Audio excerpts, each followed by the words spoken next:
நீ இனிமேல் எதற்காகவும் கவலை கொள்ளாதே. உன் பொறுமை எனக்கு பிடித்திருக்கிறது. நான் உன்னை தோற்க விடமாட்டேன். என் உதவி உனக்கு நிச்சயம் எந்த வடிவிலாவது கிடைக்கும். உன்னை தூக்கி எறிந்து விட்டேன் என்று மார்த்தட்டிக் கொள்பவர்களுக்கு தெரியாது நீ விழுந்தது என் மடி மீது என்று. ஏன் இந்த குழப்பம்? எதற்காக இந்த பதற்றம்? வீணான கவலை அனைத்தையும் விட்டு உன் வேலைகளை பார்த்து கொண்டிரு. நான் உனக்காக வேலை செய்கிறேன். நீ என்னிடம் வைக்கின்ற வேண்டுதலை நான் கேட்டுவிட்டேன். நீண்ட காலமாக வாழ்க்கையை சிதைத்து வருகின்ற பிரச்சனையிலிருந்து விடுதலை கேட்கிறாய்.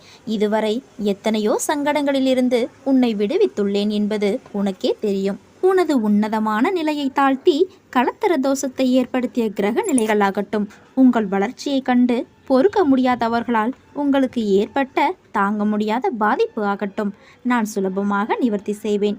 உனது பிள்ளைக்காக என்னென்ன வேண்டிக் கண்டாயோ அவற்றையெல்லாம்